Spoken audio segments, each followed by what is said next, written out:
Good evening, everyone. Welcome to Museum of the African Diaspora. I'm the Director of Public Programs, and MOAD is a contemporary art museum. Our exhibitions and programming inspire learning through the global lens of the African diaspora. Today, we are thrilled to be presenting Moving from Solidarity to Action, How to Set Our Tables for a Future of Collective Liberation, a program curated by MOAD's Chef-in-Residence Jocelyn Jackson.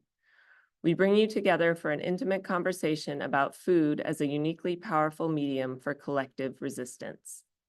Today, we have with us Jocelyn Jackson, our chef-in-residence. She's an award-winning chef, artist, teacher, and activist. Ora Wise, Brooklyn-based event producer, community organizer, and chef. And Reem Assil, Palestinian-Syrian chef and activist. Please let us know where you're joining us from by typing it into the chat. We love to find the diaspora in our audience. And now I will turn it over to Jocelyn. Thank you so much, Elizabeth. We have a little, oh, there we go. We got it sorted. Thank you, first of all, for being on this technological journey with us. So grateful. And we invite you into the process with us as we make some mistakes, as we have some laughter. We just do the impromptu of what is needed in this moment. And just grateful that you made a big yes to joining us tonight. Like Elizabeth said, my name is Jocelyn Jackson. I am so grateful to be here with Ora and with Reem.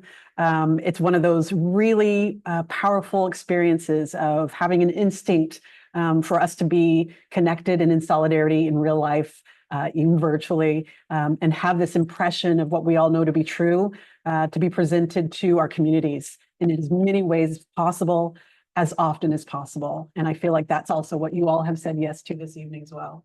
I want to start by having Ora and Reem introduce themselves to you directly, and we'll start with Ora. Well, first of all, thank you for gathering us here. It is, as we were just saying earlier, right on time. We need this fortification and connection, so thank you. I am an anti-Zionist Jew who I've been working in food, farming, hospitality, and food systems for a little over a decade. And I was born in Jerusalem, and so I had a whole journey of I would say unlearning Zionism and the colonial relationship to that land, and in that process of joining Palestinians in the struggle for liberation, finding my full humanity.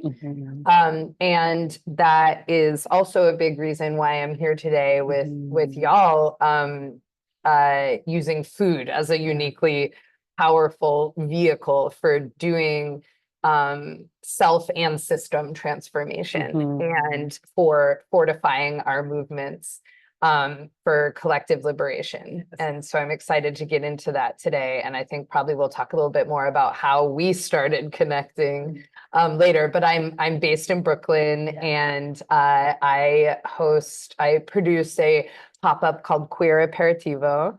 And also am a member of FIG, which is a grassroots collective of food, farm, and hospitality workers who do political education work and mutual aid work with queer and trans migrant and refugee folks in the city, and also are launching an apartheid-free zone campaign as a expanding and deepening of our ongoing boycott, divestment, and sanctions work in solidarity with Palestinians. Thank you so much. It's really an honor to be here. Thank you for coming to the West Coast. I mean, not a problem. Hi, everybody. My name is Reem Assil, and I'm a Bay Area-based chef.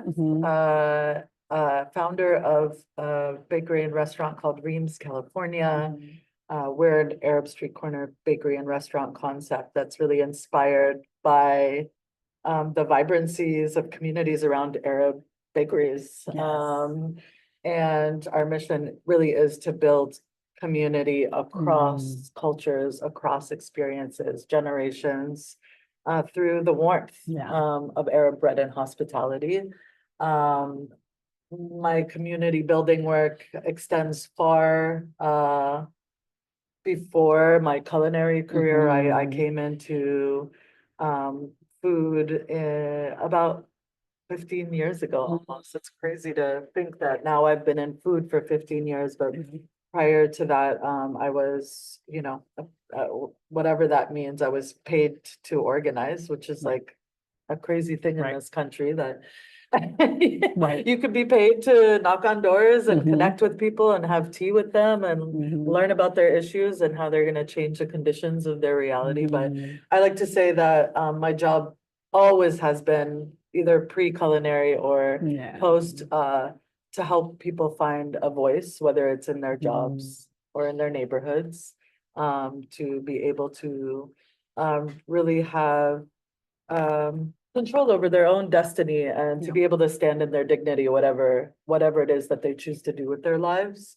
And so that's been my lifelong mission. Mhm. It's in my blood as a child of immigrants. I grew up in a Palestinian-Syrian home, and the culture was very deep. And we say, being Palestinian, being in diaspora from the womb, you're like, you see injustice, and yeah, really gravitated towards social justice work because I saw my struggle as somebody who was estranged from my roots in other communities and struggle here in the US. And so I've been a longtime Palestinian activist. I'm also a member of the Arab Resource and Organizing Center, which for local folks is really an organization that builds power and through economic and racial justice here in the Bay Area for Arabs from here to the homeland, right? It's all very interconnected. We understand that the liberation of our people back home is interconnected with the liberation of people here locally. And so my work is really grounded in solidarity with the global systems, but by doing the local work. And that's very much kind of how I came to food, but also how I approach organizing is that, you know, starting with your community, and that is very intersectional. So Truly. yeah. Oh, thank you so much. We all need to hear that, the context of you and the journey that is coming into a reality of how you need to show up in the world. And so much of this evening is offering that invitation to everyone, offering an opportunity for people to tell us their story of how that's happened. We want to be in a place where the invitation to be radically aware of what's in the world is an easeful thing for us to take on. And that's really some of the spirit behind us having this experience tonight is, you know, I need to be really clear. We're going to do something really beautiful this evening together. We're going to interact with these heartfelt, cultivated seeds from folks that are in El Sobrante. We're going to be able to enjoy many of these ingredients that are so beautifully produced and cultivated often in Palestine, but not now, right? Not now. And so I need to lay clear at the beginning of this that according to the ICC, the ICJ, the UN, there's an active genocide happening right now, and that is intolerable. And the global community around the world, which And the also global community has around the world. the most legitimacy to see truth. Exactly that. Not just exactly that. The colonial institutions. Thank you for naming it. Even Thank you for naming it. Yes, thank you for naming it. I use it as a context for people to understand as far as validating, but really, let's listen to the global majority. Yeah. And the insistence of the truth, right? Yeah. In this moment. So thank you for putting that point on it. That's the lived reality that we need to hear and adjust our reality to. It is intolerable that this is something that's happened for a year, let alone over 70 years. Yeah. And this is a moment in time for us to say these things out loud in a way that's on purpose so that we can find deeper ways of recommitting to what we do every single day in this reality. That's our responsibility. That's our ability to strike against complicity. And so this is an opportunity for us to be in the abundant beauty of what is Palestinian culture. It's also an opportunity for us to see the intersections and the solidarity amongst all of these lived realities of, in many spaces, we see the moments of colonization, of oppression, all these things. And we also see how we absolutely feel this truth that if it happens to someone else, it's happening to me. And that is the way that we wake up each day and enter into each day. What can I do today that acknowledges that reality and gives even more power to the fact that we need to always be walking with the intention of what's being accepted by our societies presently is unacceptable. We want to tell you that story through food in many ways this evening. We want to tell you this story through these ingredients. We want to tell you these stories through the fact that, earlier today we were in the farmer's market together, buying these ingredients together. We were in the kitchen at Reem's preparing this meal. We had these moments of what's really a privilege of intimacy around food. And we hope that's reflected in this experience for you as well. Because the power of that, it just matters. It just really matters. I would love to be able to introduce what we're doing this evening to everyone. We had the grace of a beautiful designer named Kamakshi Duhuru, who designed a zine for us. And this zine includes this menu and ingredients and recipes. This is what it looks like when you print it out, but you all got this digitally, which also amazing designs. I want to acknowledge Monica and Walid are the folks behind exactly Shrine. And they did these beautiful prints that we were able to get to use in this zine and be part of the storytelling also. And we want to start by telling you what we're doing this evening and invite you into the process. So there'll be a little bit of interplay between myself and Elizabeth as we're going through the evening. We want to get your input from the chat. I can see Elizabeth right now doing all this work of seeing where's everything and how can we bring it into the space. So thank you for being here with us as we navigate what it is to make this dish that is an incredible representation of the forever life of a people. And we were going to talk, maybe Please do. start with how we first started organizing together through and around food, which is also kind of how we ended up here. So Reem kind of put out a call to a few of us comrades last October, and that was what led to us forming Hospitality for Humanity. And we were thinking about the trajectory to this moment. And one thing I want to name is that in the face of Holocaust and amidst such a nightmare that we're fighting so hard to stop, and they are refusing, the powers that be, we can also actually take a bit of comfort that from the fact that the relationships and the organizing we've been doing for years and years and years have allowed us to mobilize together in this moment. And so the first time that Reem and I came together to do this kind of movement building work through celebrating and learning about and from Palestinian food culture and food traditions was many years, 2017. I was working with the Palestinian Academic and Cultural Boycott Committee globally, and they were asking me to help mobilize to try to get the New York-based chef who was participating in Israel roundtables, this American Express funded and Israeli government funded gastro diplomacy festival in Tel Aviv, one of many, many, highly resourced, funded Israeli PR culture washing campaigns. And to say that, I mean, they put millions of dollars, Yeah. which just goes to show how powerful also the boycott, the cultural boycott movement was at that time. Yeah, and how powerful culture is. Yeah. Exactly.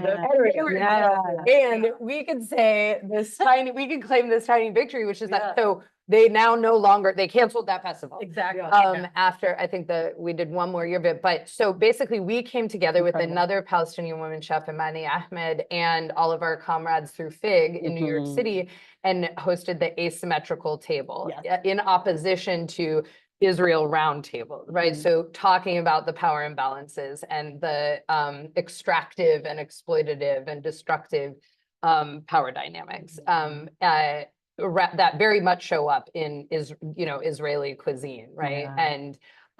And so we decided, instead of to like protest at the restaurant of the chef that was participating, to build a table and invite all of these colleagues in and create this delicious, inviting, welcoming place, and invited Black and Indigenous Mhm.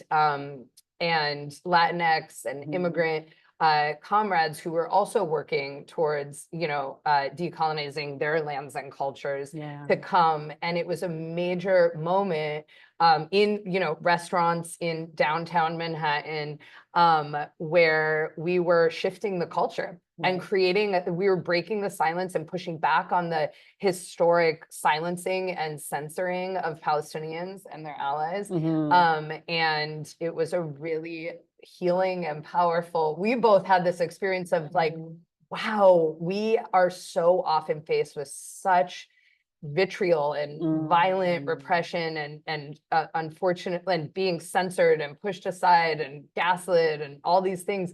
And this was it. Wow, Palestinian liberation organizing can be so beautiful and nourishing. Fun. But I think what was really, I mean, the first time we did it, Yeah. because we had 2 rounds of protesting, these roundtables, but that first one, what was really apparent to us, very much like the moment we're in now, unfortunately, is that there's a real fragmentation of our movements, Yeah. right? And so it was a fresh perspective to be able to both invite those who are engaged in that really important community political organizing, Right. but see culture work as kind of a side thing. Mhm. Food sovereignty is that work over there, and this is like the political, Right. for them to see that, and then for the cultural work to see itself as embedded within a broad, a bigger liberation That's it. struggle. And so That's you it. had these multiple communities intersecting over, Yeah. I mean, an amazing menu. And that was just, I think we built from that. But it was a moment also where we were bringing in people who really, like, from the chef community, who didn't really know much about what was happening Yeah. in But we're Palestine. instinctively in, critical thinking and open-minded. Right. Right. So. And so by the second year, like the following year, Mhm. we were actually able to get another New York chef to Pull out. Okay. pull out. Okay. We got a Okay. petition. Our campaign was Our- successful yeah. because all those people signed an open letter. And they were pretty prominent folks. And the same light in October when Yeah. we put out a call to our community, Yeah. the petition to, and we took a really, really strong stance. I mean, at Yes. that point, I was devastated. At that Mhm. point, I had like lost over 10 members of my Exactly. family. And so Mhm. we were in Same here. crisis. We were like, we just need to get something out. It needs to be strong. And now it's crazy to think a year later, I've lost quadruple that, and, but in that first month, even with the death toll, which we thought we would never be able to accept Yeah. 10,000, Yes. but Let alone over alone- 200,000. exactly, but that we had over 1,000 people who signed that petition within the first week. Yeah. And they getting still some- are. The pledge is still Yeah. on the site to sign. Mhm. Yeah, and, so I feel like that was a culmination of the work that we've done over the last, to move the needle. Yeah. Unfortunately, not enough, right? I think why we wanted to do this is like, it's important to have these nourishing moments, but we need to what happens here to galvanize us in our heart to move Yeah. beyond just feeling connected and good to actually Yes. feeling angry enough to take action, right? And clear enough. And clear enough, Mhm. right? Because that's what I hear in your conversation about these folks that were like, I don't actually know where I'm standing. And now that I have information, I know I'm Yeah. clear. I can take action. Yeah, It's and so important. solid enough and feeling grounded enough that Mhm. like we are in community and we have each other's backs, because it's not gonna be, Yeah. it will absolutely not be easy Mhm. to take action, particularly now. I mean, if we're seeing what's happening there, we've Yeah, pushed we're willing to accept that, right? So it's coming. yeah. It's coming for us, and we're at this really, really unique inflection point of Mhm. history Mhm. where the stakes are just so high that this is beyond. There aren't red lines anymore. No, Mhm. no, There's no. simply the acceptance of mass atrocity by whole governments, Right. right? Right, so when we do Unacceptable. this, Yeah. when we do this, it's not just an act of like, oh, we wanna feel good and learn. No, we Yeah. wanna learn how to feed each other. Yeah. And stay grounded in our dignity, because it's coming for us, Yeah. you know? And So- I think I really appreciate what you're saying, Reem, about not seeing cultural work, wellness work, Yeah. care work as separate or somehow softer or something, Yeah. or to the side of strategic or organizing and movement building. Not deserving of the center. Yeah, you and know? in fact, it like saying I think something that brings us all together here Mhm. is that we recognize that we need to be tending to whole humans, Mhm. and as organizers, Mm. like we need, and so we're doing this work that is prioritizing like sensuality and care and Mhm. somatic knowing, and we're not, and we're also thinking about strategic campaigns and targeting complicit institutions, Right. and in the case like of the movement building dinners, that We're building and fighting. yes, Yeah. and right, that we're also bringing in comrades. Like we have to be right now, like doing the best we can as we're grief stricken, as so many folks are also feeling, having very legitimate trust and anger, you know, And distrust and anger and anxiety from- anxiety. yeah. We have to do our best to keep remembering that we're stronger the more that we make potential comrades actual comrades. And I feel like maybe as a segue into Reem telling us about what we're making here, I'll say just one more thing about I think also what brought us here together and how we're all working in our different spaces is that we know that the colonial playbook that was used in Palestine initially and continues now Right. is the same as what played out here in Right. Turtle Island and throughout all the different places that the global North and Europeans have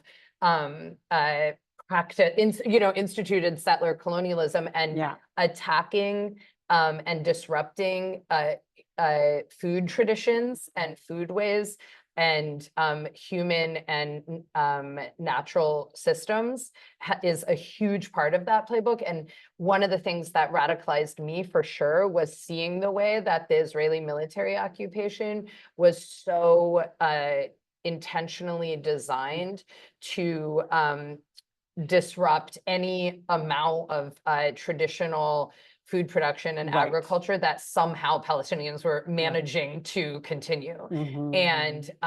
And so this right here is that important cultural work and actual decolonizing on a material level work. So figuring out, like you were pointing out, how we in diaspora can help steward seeds, so that as Palestinians in Gaza are rebuilding, and you Right. know, one day, hopefully as soon as possible, and throughout Palestine, just like with Indigenous folks here, like all of us, like working to help people reclaim, Yeah. restore their the ancestral foodways, that that is important on economic levels, on cultural levels, on health levels. And so this is a really important way for us to engage in decolonization work Mhm. that is not just conceptual and symbolic. So that is why we are gathering around this table to Mhm. cook right now a classic Palestinian dish that Reem is going to guide us through. Thanks for the cue. Yeah. Well, yeah, so we chose to do matlube today because, so matlube, I mean, all Arab dishes sound very sexy, but they're quite literal when you translate them. It literally means flipped upside Sexy, down. literal, Yeah, they right? can be both. They can be both. That's kind of your brand. It's kind of like the state of the world that we're in, I guess, flipped upside down. So, you know, Mhm. let's, Yeah. I mean, if there's one thing is like also just the laughter and the joy, even in the midst of the Yeah. apocalypse. There's something very like Yeah. empowering about that. Yeah. But the thing about matlube that is really special to me is that it is the one rice dish Mm. that connects all Palestinians Right. from original 1948 lands to the West Bank to Gaza to the diaspora. And no one matlube is like the other. Yeah. And Yeah. that's like the magical thing of it. It's like, Mhm. and when we're so fragmented, the matlube is the thing that brings us together. And so, and it's a communal dish. Yes. It is not meant, as you can see, Yeah. the size of this pot. What you is talking about? not- I mean, It's not meant to be shared, by itself. And I grew up actually having it, with, usually you have it with a protein, right? Yeah, yeah. Stewed lamb Mhm. and eggplant. That's a Mhm. very Gazan way. Mhm. And then when I moved here to the Bay, Right. I found out they do chicken and carrots and potatoes to learn that that's what they do in the West Bank. And that's very much how we got fragmented in our access to food, right? That those things are actually a direct result of occupation, of displacement, of adaptation. Yeah.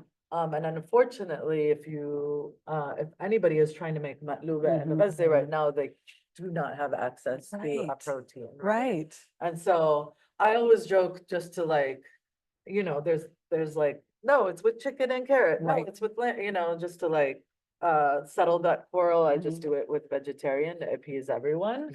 But the reality is, there's so few ingredients Mhm. left to make this dish. Yeah. And so, you know, I mean, we're just so lucky to have the abundance of all the ingredients we're gonna Right. use today, but it's a mosaic of rice and vegetables, in this really delicious, Mhm. broth. Yeah. That we're gonna be using, and we're gonna build it together. It's gonna be a very communal act, and Yeah.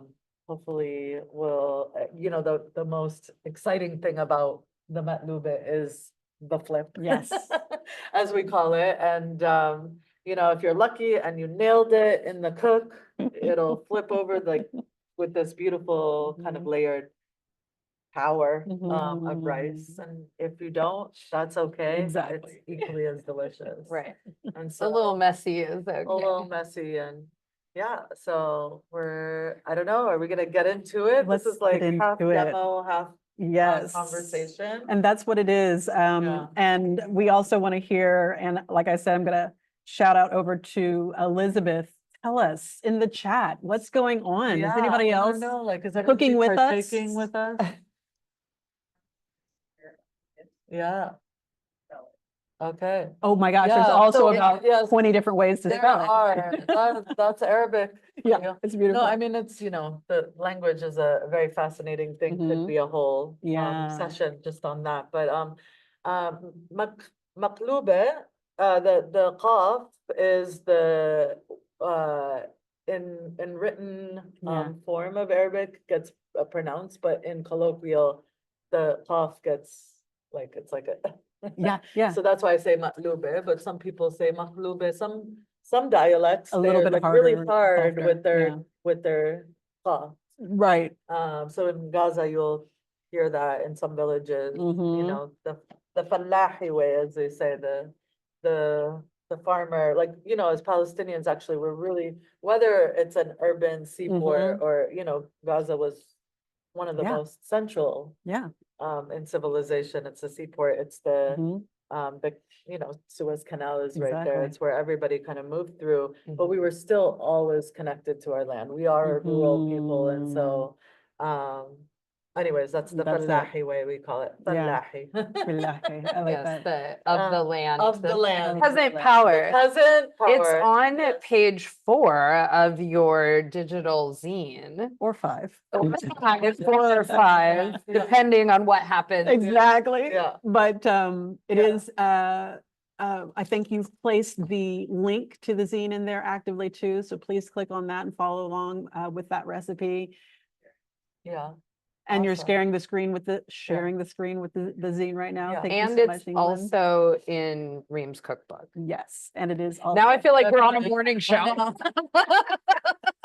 I know, we gotta go through this fast. I know. Was there another question? Yeah, tell me. Most of the day, I had every ingredient except cardamom. It's stuffed, but was delicious. It got a lot about the privilege to make it in the safety of my home. Yeah. Discussed briefly with my children what I was doing and why we were eating fish. That's beautiful. Thank you. Chinyere? Yeah, thank you so much for sharing the story of cooking all day long, finding what you needed in your pantry. Even if there's an ingredient missing, it's all right because that's your version. And just loving the fact that there's an intergenerational moment happening with this dish Yeah.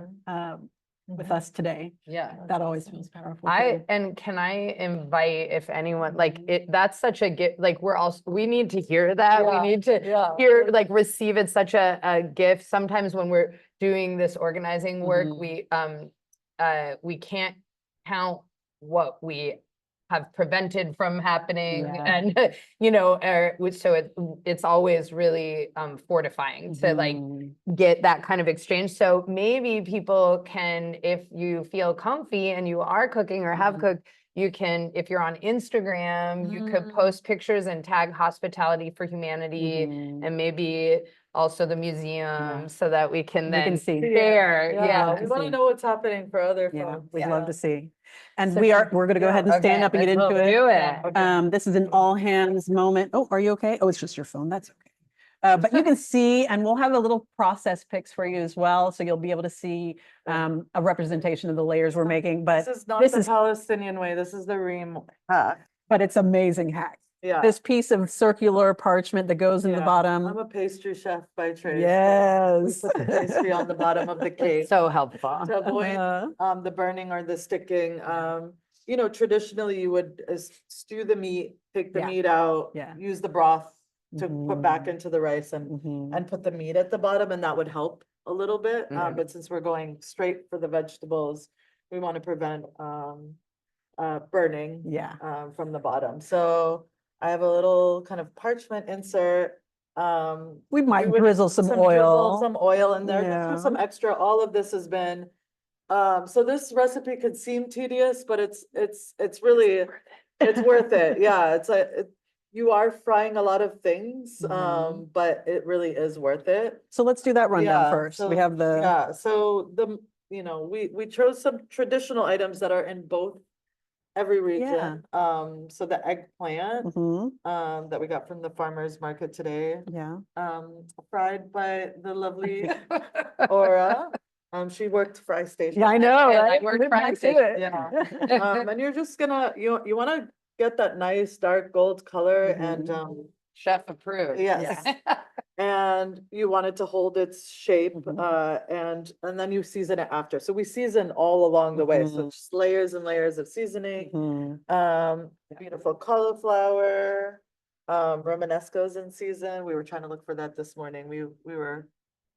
Although I We love loved all the vegetables. Yeah. We wanted to put all of them in. Yeah, but that's right. There's a certain point where you have to kind of, What's that over there, Ora? yeah.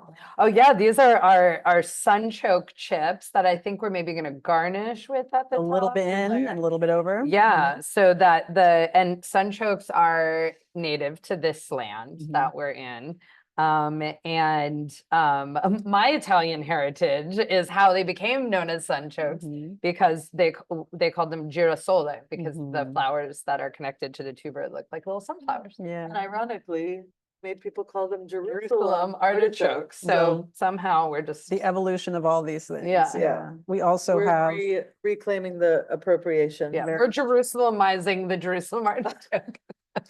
it was meant to something. happen. Yeah.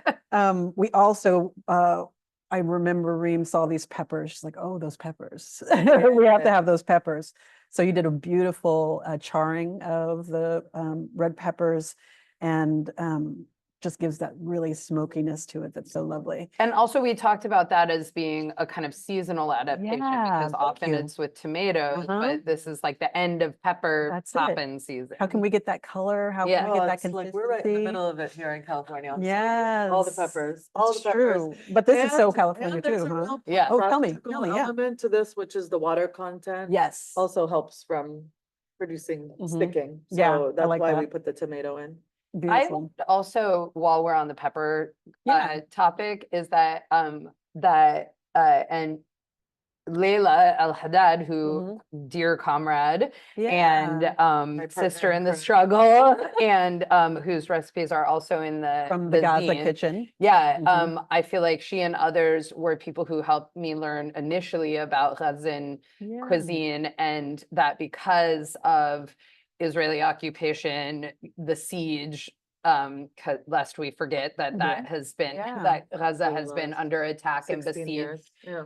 for so many years, Mhm. but that, and so little water access Right. because of Israel's control of water in general throughout Mhm. the land, that Gazan cuisine tends to be spicier than the Mm. rest of Palestinian cuisine because peppers grow well without irrigation, and they're also really nutritious. Right. And you can dry them and rehydrate them. Yeah. There's so many things that Yeah. you can do Yeah. with them. Yeah. It's And we're it's a closer to Africa. Like, Yeah. That's like, yeah, it tends Yeah. to be, True. yeah. true. so And I love we that tend to- presencing yeah. of how ingredients, adapting to ingredients, and they are a mode of survival. You know, what grows here, what grows now. You know, we've had so many examples of projects that are taking this moment to be in that world of what can we do? What can we grow? Mhm. And it is such an incredible telling of the story that we can have these report backs of, you know, what is the reality right now, and having that presence in this dish feels incredibly special from our perspective so far away to feel a little closer. And we also have such a California moment with this delicata Yeah. squash. And the delicata squash, you know, just cut so thinly, but it is that, you know, powerful presence of, you know, California, And season. and a bit of sweetness. Yeah. Yeah. But it's its own, delicata is its own love Yeah. story. Yeah. It really is. And if you tell us, you know, in the chat, like what ingredients did you add to this and why? What are the things that are in season for you? I hope there's some folks from the global south that are dialed in to tell us what their story is when it comes to ingredients they share. Go ahead. And the thing about matluba, when I make it for like staff meal or just like wherever I go to do my events, Yeah. the number one thing that people say to me is like, this feels so familiar. I love that. It is not Yeah. so different from jambalaya, Yeah, jollof exactly. rice, like biryani. Exactly. And every culture has this kind of That rice layered dish. rice dish, Mhm. right? That one pot meal. Yeah, timbale. That is like Mhm. very, Yeah. very. That is for the crowd. Yeah, That is for the crowd. family. It's a comfort food Yeah. and it's a, you know, it's something that's accessible, Mhm. you know, to even from the rich to the poor, I guess. Yeah, But yeah. yeah, it's a very comforting and familiar cuisine, and why rice travels, just like bread. Yeah, like And that. then we have some beautiful green onions and some chunks of garlic, because I like Yeah. garlic. We cook down a vegetable stock with a lot of these ingredients, and oh, I was gonna do a shameless plug for my 7-spice mix. Oh, yeah. But But wait. baharat is a 7-spice that is it's I'm the traditionally expert. Let me enjoyed. get it. It's traditionally enjoyed in Levantine cuisine. It's a very kind of when the Ottoman Empire forms. So that's why you typically see it in Lebanese, Syrian, Palestinian, and Jordanian cuisine. And every family has their own version. Sometimes it's a 9-spice, it's a 7-spice, but it's this really beautiful, like a mix of warming spices with some cumin and coriander, some smokiness. Mhm. This is the Reem's Yeah. collaboration with Burlap and Barrel Spice Company. It's also my cookbook if you wanted to make it on your own, but I think we have some alternatives in the recipe. Yeah. Yeah, and I Okay. also just want to point out something we did with this stock is what I call garbage soup, which is that we actually made the stock with a lot of the peels and ends and stems of all the things that we were chopping for the soup, so that then we are able to reduce waste and increase flavor. Mhm. And it's also more affordable. Like, I know a lot of people do end up buying stock Right. you know, in cartons or whatever, which like, obviously sometimes we gotta just, you know, Do what we get gotta it do. done. But what I do is I actually keep a bag in my freezer, and Right. as I'm like peeling onions or chopping garlic or, you know, peeling carrots or cutting the ends off of cauliflower or squash, that I then put them all in. And then when I have a bag, I just throw it in a pot of water and then strain. it- Yeah. let and it then- reduce. Yeah. And then you don't have to waste like additional Right. veggies. And those veggies kind of live a longer, fuller life. A double and triple life. Yeah. And then, I don't know who the star of the show, they're all kind of competing, but the rice is the connector, the Mhm. cultural connector, Right. as That's we right. call it. Right. This is long grain basmati rice, which is very often enjoyed in Arab cuisine. So Beautiful. All right. All Where do right. we Thank you for the start, Chef? rundown. this is an art project. I'm calling for so, eggplant. Yeah. Yes, I think eggplant is kind of the traditional way, and so you start by kind of doing concentric circles, if you will. Sweet. And England, if you Yeah. could share that starting photo of process with folks so they can see Oh, what's yeah. going on in here. Thank you for that. Yeah, please. England is on the mix table right now. England, thank you so Yes. much. Tech And then headquarters. We'll leave a little space to, Do some pepper. yeah, Okay. so we're gonna Like in take these chunks of pepper Yep. and It's like creating that mosaic. that mosaic all around. It's anticipating what will be the flip too. Yes, It's like, oh, yeah, like we're what creating colors do we the. want to it's like see? confetti. Mhm. Yeah. Again, that All gives a right. little bit of liquid, Yeah. prevents the burning. But with the char, of course. Did we want to do a second layer of eggplant or is it good? We'll just do one for this. Oh, yeah, This is just an example. yeah. This This is a is big so pot sweet. too, right? Yeah. Okay, so then we're gonna lay down, let's say about, do we want to put Perfect. anything else? Let's sprinkle some garlic Yeah. chip, Garlic is there. Yeah, I like that. spring onions, Some garlic in there. all over. I wish we had an aerial shot here. Yeah. Well, you have some from. Yeah, England's giving Yeah, some insight there. yeah. This does look really pretty. It's Like a party. like a party up in here. Nice. Yeah, which I really appreciated what you were saying, Reem, about like it's so important the kind of militant joy. Like in the Militant, we're face gonna of- enjoy this and it's our God resistance. damn. I mean, that's what Palestinians are doing. We were just saying, like, if there's anything that we can learn, especially as a lot of us are scared, you know, Right, we yeah. are, like, I think there's a reality that people are really feeling not good in their bodies right now, that fear, that nervousness, but I'm Yeah. like, but if we watch the Gazans, you know, they're teaching us how to live in an apocalypse, Yeah. essentially, like, they're literally farming under the craziest conditions. They're building ovens under the craziest Yeah. conditions. Out literally They're out of out there, they're having yeah, birthday soil. Yeah. parties, they're doing classrooms out, Yeah. you know, at any minute that Mm. they can be bombarded.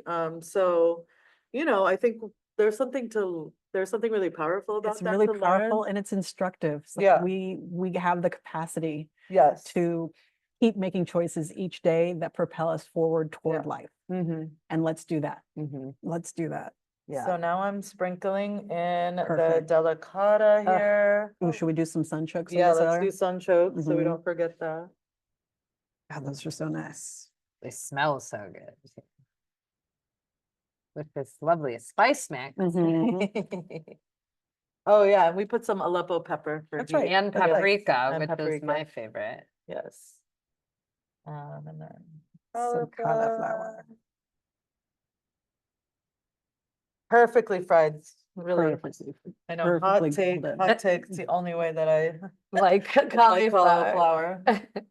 Um, Mhm. let's see, yeah, let's go the Mhm. second half of our rice. We're just gonna kind of nestle it, sprinkle it over. All right, a sprinkle of onions and Mhm. garlic. And the delicata again, Yeah, finish this Ah, off. yeah, finish it off. Okay, Smells and looks so good. all of that garlic, yes. Yeah, Yeah, because this is the all of it. last But this is time. garnish, we'll do that garnish. Okay. We'll That's keep some. perfect. Got it. Oh my gosh, we got to garnish. There Is you that go. enough garnish? I'm like, I wish we could show. I'm like, Yeah, let's do a little. Let's do a little. Is that on there, England? A little bit of an angle? Thank my you God. for making sure. I'm breaking the. There third- we go. Break it. I'm breaking the. what is Break it. called? The- The third wheel? The Fourth third wall. wall, the Fourth fourth wall? wall. One of those. One of Yeah. those. One of those Yeah. walls. I wish we could break more walls than that one. That's basically it too. Yeah, the wall. The wall. Yeah, all the walls. All the walls have got to go. Is it? I mean, that was actually something that was This looks so full. one of It the does. reasons that I ended up starting to work in food as a form of my, Palestine solidarity work Yeah. was that when I was spending a month in Jayus, a Palestinian farming village in the West Bank, when they were building the apartheid wall. So what was that, Ah, 2003? Yeah. And what my job was every day was I was accompanying, they built the fence that was becoming the wall. They built it between the Oh. farmers, the village and their farmland. Yeah. So my job every day was to accompany the farmers through the Israeli checkpoints. So they could Right. go to their farmland. All right. It was obviously a very, very deliberate move.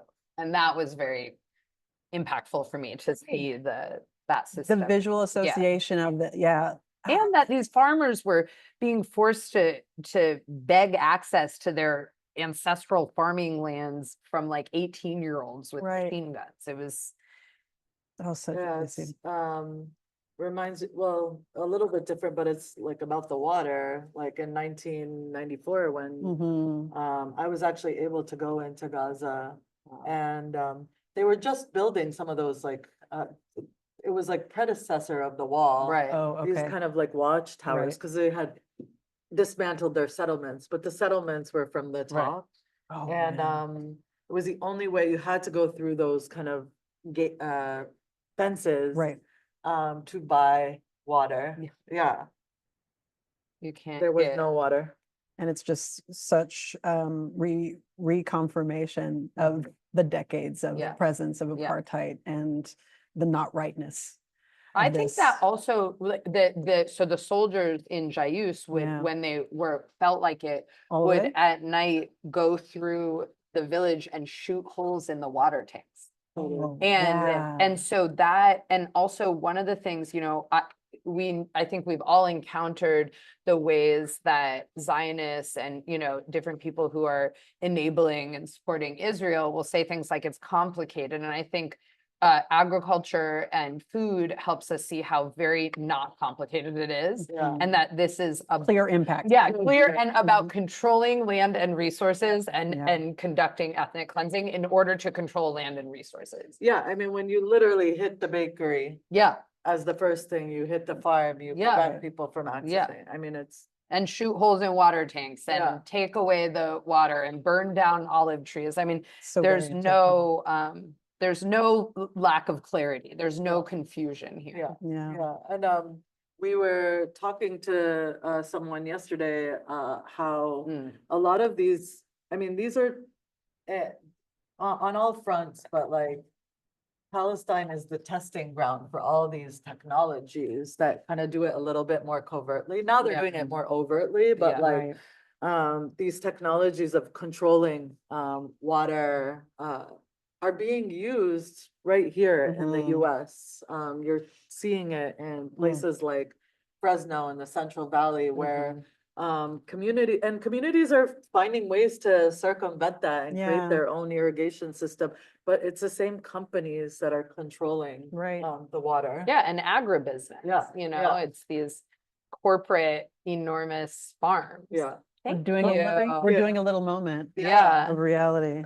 So what we were doing here was just pouring in the broth ever so carefully, so not to ruin our layers. Yeah, I love how you were showing it to me in the kitchen. It was like such a delicate process of really tending to the outside of the dish first. It's like, don't disrupt it. Don't just Yeah. pile it on. Yeah. Be gentle, be tender Yeah. with this dish that's in such, Yeah. specific and lovingly made layers. It's like, that's such care, Yeah. that's part of the recipe too. I Yeah. was noticing how tender you were. I was trying. Thank you. I was trying. And so then the next step is obviously this, that broth was just it was Yes. a boiling boil. Yeah, that's what it is. And thank you for Yeah, reminding yeah, us yeah. for saying Yeah. that. It is You didn't time. see You didn't see it, but it was in our boiling. non-kitchen Yeah. presentation. That's a boiling broth. So it's Yeah. starting the cooking process already. Yes. It's yes, not going from cold. It's not, Yeah, it's yeah, very much the yeah. cooking process has begun. Yes. And the other trick that you did, Yes. which is essential for right Yeah. here, is let's also caretake the fact that when food is boiling, it wants to move, right? And your response to that was, let's get a dish that is just short of this radius, a little bit smaller, and place it on top of the vegetables and rice so that they don't move too much as they're Yeah. cooking. I love that That is too. one of the most common memories I have of my mom's Yeah. kitchen was her pressure cooking dishes that needed to be like stuffed grape leaves. or Right. They need to be. They need to Mhm. be compact. Like, Yeah. she would always have like her, throwaway. Right. Like, it Exactly. didn't matter if they cracked Exactly. or It's like like if they the were weight you chipped. use when you're Yeah. pickling. Yeah. Yeah, That's it. Keep Yes, it under the the weight. brine. Yeah, Mhm. exactly. So you're gonna put a weight on this, you're gonna bring it to a simmer and then bring it down to like a medium to low heat Yeah. and just let it, don't Mhm. touch it and Right, do not right. feel tempted to rev the Look- heat up to cook it. It is, 4 cups of water to like 1.5 cups of rice. It's like purposely, Right. Low and slow. That low ratio. and slow, right? You don't want to burn it. Yeah. So otherwise your stuff will be stuck. And I've done that many times, Yeah. so. That's part of the Speaking of learning. If anybody experience. out there is having that experience of, oh Yeah. no, it's okay. No And- shame. And so once, I mean, you'll start to see, you'll see like the morsels of rice that are cooked Yeah. on top, that you want to let it sit. Hmm. You don't want to flip it over right off. Let it rest. Yeah, let it rest, Mhm. like all things. It melts together Yeah, after it cools yeah, a bit. yeah. Mhm. Yeah, And it's then- definitely The about weight, the weight is patience. down. Yeah, patience is it. Yeah. And then it's topped also during that cooking process. Yep, yeah. There's another maybe trick in there if you want to let it rest with A a towel. towel on Yeah, top or with yeah. parchment on top for the Parchment, steaming yeah, to for the happen. steaming That can to- also be part of it. Exactly. But I we feel like are that's what They doing, do in Iranian culture, right, with the Mhm. kadeh. Like Right. every Mhm. culture has, a version of this. but we're doing kitchen magic now. Kitchen magic. Yeah. Voila. Oh my God. Drum roll. Like, Like- I was like, we need like maybe a fork or Oh, something this is sharp. good. I Mhm. wanna just Loosen loosen up the buttons, Yeah. babe. loosen The buttons. There you go. And I just want to do a little shot of this real Yeah, quick. okay. So this is all cooked together and it's rested, right? And so this is what's going to come from all of your care. So we can. We'll do a little before and accommodate after. here with our- Take this show on the road. Yeah. have I a like good breaking the feeling fourth about wall. this. It smells so good. Is that enough? Yeah. Yeah, okay. All right, so, you see these like men doing these like pots that are like 3-4 times and then they just like flip it like that. I cannot do that. That's not a thing. So- Also, men can really manage to make anything Yeah. macho. Do you want to put it on me? You want to put it on you? Yeah, do you wanna do it? Do it. I feel like So if the I do it, traditional- then it's all good. What's the Yeah. traditional? Tell me, tell me. You can do it on your head. Hey, are we gonna do that? Is that the challenge today? mean- Okay, I mean, I have an Afro puff. Yeah, You ready? you have cushioning. Yeah. Okay, you ready? One. Oh, hold on. We gotta do. We have to do the knock. Yeah, Is there a knock? Yeah, Okay, yeah. It's the a knock Do after. the knock after, yes. Y'all, Are the you doing it on your things. head? I mean, The absolutely. The things you do for the Yeah, cause. yeah. Good.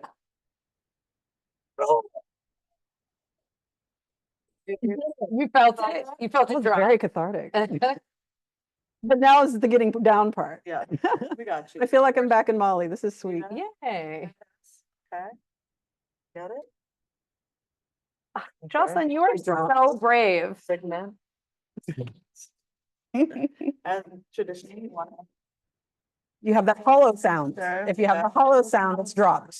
Also, this is evidence of how you have to use all your senses in cooking, Yeah. like hearing, like smell, all of it. Okay, wait for it. now. Okay, there we go. Wow, you're so Looking at all- generous.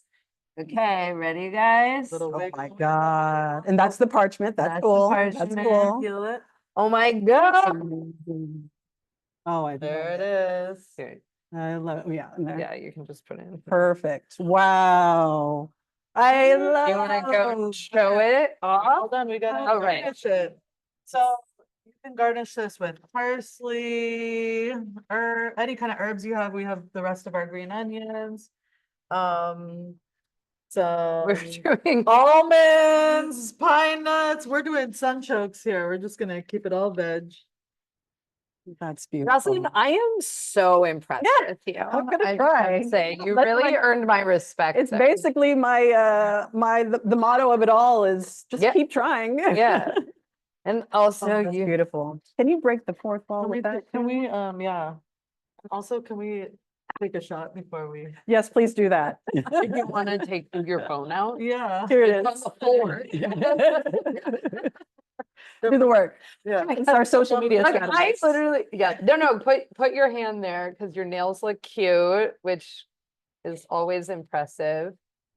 Guys. You gotta go from this angle too to see the Oh, height. it's The height. beautiful. Oh, yeah. Yeah, there we From go. that side? or Oh my from this God. side? I'm obsessed My with us apologies, doing this Nicholas. on camera. I feel like it's appropriate We would I feel do like this it's totally in our appropriate. kitchen. That's true. for you. Here you go. I wish then if we were doing this, I would have taken a picture of it on your head, Oh, that's Jocelyn. right. But it's on camera. It's fine. It's on camera. We have proof. You all saw it. You. We have lucky enough it. to It's see so it. pretty. We totally do. Now I can't stop. Okay, take this away from me. Those are yours. Thank We use you. yours as the scraper there. Thank you. Wow. Wait, and so we're accompanying it. Yes. Did people see this though? We didn't actually. Oh, Um, we forgot. to take we it. did, we did. Our you're right, but baby. Thank you so much, England. It really is such a loving, it really does feel like that, like all the care that you put into it, all the story that went into it. It's a beautiful dish to be able to share for sure. But there's something else that was part of the cooking we did today. Yeah. And it was the purslane stew. Because that's what happens on camera. Yeah. Yeah. It's Um, live, y'all. we didn't find purslane today though. Yeah, it's funny because it is in season, but And what we were talking about was that purslane is often treated or considered a weed. Right. But many cultures, like people from Cambodia to Palestine, Right. eat it. And I've been in gardens and farms where people are Mhm. like, no, wait, don't. It was like growing between the crops they had planned. Yeah, intentional. Yeah, and then and so we were talking about how one man's weed is another man's treasure. It just is. And this the substitution you made is also like in that world of just like, oh my gosh, Totally. this is lamb's quarters. And also there's some watercress that you added in there as well. So if there's not purslane, make Yeah, the other I agree. choice and the I choice mean, is good. I think like particularly now people are enjoying, enjoying whatever you want to, subsisting off of whatever they can find and In Right. Gaza. yeah, in Gaza right now. And Right. you know, right now that's the common mallow. That's like the thing that is Yeah. just growing, like that people can find and are collecting. Right. I mean, that plant is so resilient. Yeah. It grows in the cracks in Not the unlike our sidewalks. people. Yeah, Mhm. it grows in Yeah. cracks and sidewalks in New York Yeah, City. Yeah, yeah. amazing. And we're a foraging culture, Mhm. right? Yeah. Like we really listen to what the land Thank you for creates that. for us. And so, yeah, people are using, instead of kind of the traditional dandelion greens, Yeah. purslane, all of these things that once grew so abundantly, Mhm. but that Mm. also in the West Bank under the pretenses of conservation, Yes. that Israelis do not allow Palestinians to They've forage. criminalized it. Yeah.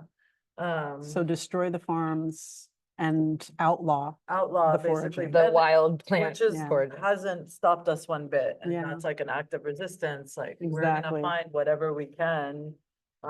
It's To also- make delicious, nourishing meals. It's also very Let me give that to you to serve. familiar. I For the mean, record. here, the kind of colonial environmentalism, right? Like indigenous people being prevented from hunting or fishing or, doing certain ancestral food gathering here in North America has Yeah. also happened a lot. Yeah, I mean, again, the playbook is not that sophisticated. that Yeah. I would say colonialists are the most internationalist because they get their notes. Yeah, from each other. Yeah, and in fact, some of the earliest, writings from the Zionist movement. Yeah, Referenced America, and like, they're not Yeah. even ashamed about it. It's like reference the genocide here, in the Of US. indigenous folks. Of indigenous folks mhm. as kind of tactics and Yeah. strategies, so. and And Zionism that's why was- we know this strategy is pervasive. It goes, it's a feedback loop that is constant. If Yeah. it's happening somewhere, it's happening to us. Yeah, It's happening in Congo or Sudan, it's happening to us everywhere. And that's those perpetual motion strategies that just fly around the globe, to highlight this fact that there is so much to be gained from us seeing each other's experience. And even as you're describing these greens, like, what green do you choose? If you don't have what you think, where can you go? Dandelion greens, lamb's quarters. That was my mom's story that she told me. My mom is watching right now. Say hi to mom. Hey. And, I am emboldened by those stories as Yeah. well. Like, I find survival in those stories. Like, oh, this isn't possible. Don't worry, child, this is. yeah, Don't yeah. give up on choices. Don't give Yeah. up on trying. yeah, And I think that's so much of our experience too, of how we stay present every day and Yeah. clear on what steps we take Mm. into action. and sometimes we need reminders. I mean, those of us who have been severed from our foodways and are trying to find our way back to ourselves. Like, I discovered dandelion greens were a thing in Palestinian culture after I discovered what a dandelion greens here in California. Right. My mom was like, oh yeah, Hinsby, we've always been, I'm like, Yeah. how come I never grew up with that? It's like, because we were on the East Coast. Stop, Yeah. like, Yeah. so I think the more we share stories, the more we're like, oh, we do that, Yeah. like that, yeah, culture is exchange, and that's a beautiful thing. Yeah. Instead of getting usurped and Mhm. appropriated from Yeah. us, that there's this beautiful way of, the intersectionality of our cultures, Right. right? The intersectionality wins, the diversity wins. We know that, that's the disease of colonization as well. It's just like, it fights against these inherent instincts for relationship, Mhm. for reciprocity. Mhm. That's what's healing, and that's what's Mhm. human. Yeah. And these dynamics of these outrageous dynamics of humanity that we're seeing, it's so against what is possible when human beings are in the world together on purpose together. Mhm. Stop fighting that. Let that be. Let that happen. And Mhm. it's gorgeous. It's beautiful. Mhm. Let's do that. Yeah. And I love that that's the blessing for this meal for us together. We've been talking, just to be transparent about the fact, we've been talking with each other for over a month now about how we wanted to bring this evening together, what we wanted it to contain. And I feel like it's so beautiful that we have a chance, like I said, and England, I'll actually ask you to bring up the image, I think, that you have of the Palestinian and Pan-African flag. You still have that yeah. one? We weren't able to have it in the space, but this morning at the farmers market, we also were able to connect with Bryant Terry, the past chef-in-residence of Moad. And one of his present art projects is that solidarity between cultures, between peoples, highlighting how profound and long that connection has been between specifically Black and Palestinian folks. That's real. It's powerful. And it's an indicator also of what liberation can look like. Mhm. And I'm grateful we have so many examples of that Mhm. that we can turn to. And I'm glad that this food manifest that as well. Yeah, and I want to honor and thank you for helping rebuild some bridges that actually Bryant's flag is representing also, because when he was handing it over to us, Right. he was talking about how, you know, I can't, 68 or 69, I can't remember the exact Oh, year, right, but the right. Pan-African Cultural Festival Mhm. Congress was when the PLO and the Black Panthers met, Yes. right? Yes. And there were, and we, members of AROC, Mhm. and Malcolm X grassroots Right. movement, and community movement builders, we all just went on a delegation to the north of Ireland. Yeah. And we're also in doing that, kind of trying to revitalize these powerful internationalist connections that actually Historically. historically, yeah, throughout the global south, and like these anti-imperialist struggles here and in the, you know, Ireland and throughout Africa, and with Palestinians, and those were connections that Israel and the US worked very hard to sever. Right. So I'm glad that Bryant brought that history in with and creating a future. I know, you know, because that flag is new. I think, I think like as we rebuild these, like we have this opportunity. with I these don't know what y'all are doing, but and, I'm gonna eat. I mean, we were having a gathering yesterday. And like Yes. Bryant brought his kids, and Yes. his 13-year-old was reading Rashid Khalidi's book. Exactly. He's like learning about Palestine, and you know, and just like that is what we're doing now. We are cultivating, creating fertile ground Yeah. for the struggle to continue. And it's gonna be, there's gonna be short, hard, but necessary moments where we're gonna need each other. Like, we need to learn how to take care of one another in Yeah. crisis, and history shows us that we are capable. Yeah. But also with that, we're cultivating this new generation that's gonna do things different, right? Yeah. Who's gonna get ahead of this fragmentation, Yeah. right? How do we, again, build while we fight? How do we build these dual systems in the kind of spirit of what the Black Panther Party was trying to do, and do it a little bit better, right? Yeah. And to learn from the mistakes, right? That we made. Yeah. How do you Thank feel about goodness the for that. macaroni? It's so I don't know. It's like, if it's possible, it's like the creamiest rice dish I've ever had, because everything has melded together Yep. The slowly. spices are so good. It tastes meaty, actually. It does. And the smokiness too. Mm-hmm. I love this. Thank you. You're welcome. From my afro to you. I don't have a squash. I'm No, taking yours. Take my squash. Again, communal dish. Yes, yes. It's You meant guys to have be. Try this too. Yeah. So, and this was, I think, a recipe we included that's from Sister in Struggle, Yeah. Layla, too. right? Yeah.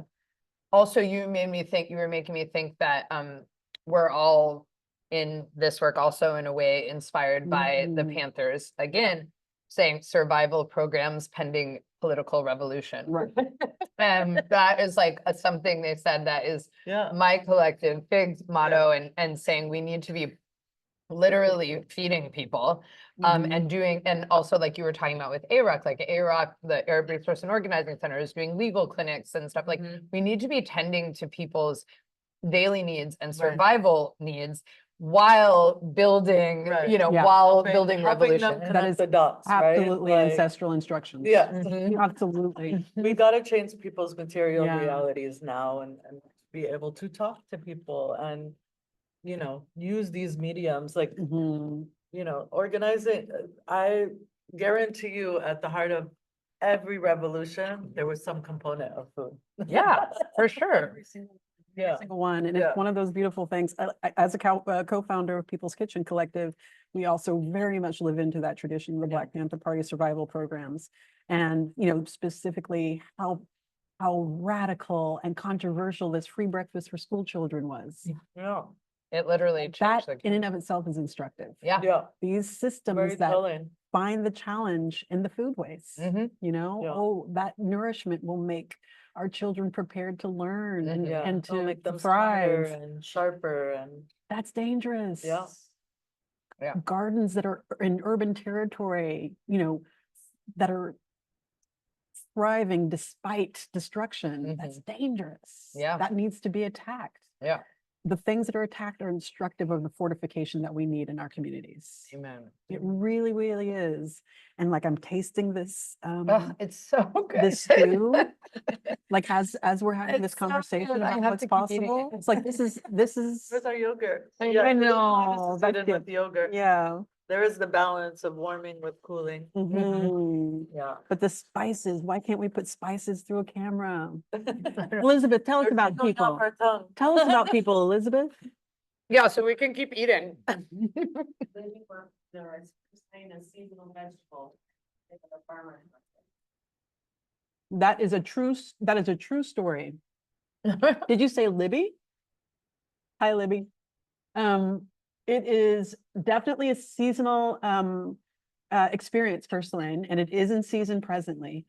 We Here. love it. Yeah, here. Through the winter. We Yeah. always need to say Northern Yeah, California. Northern California. Um, Not anymore.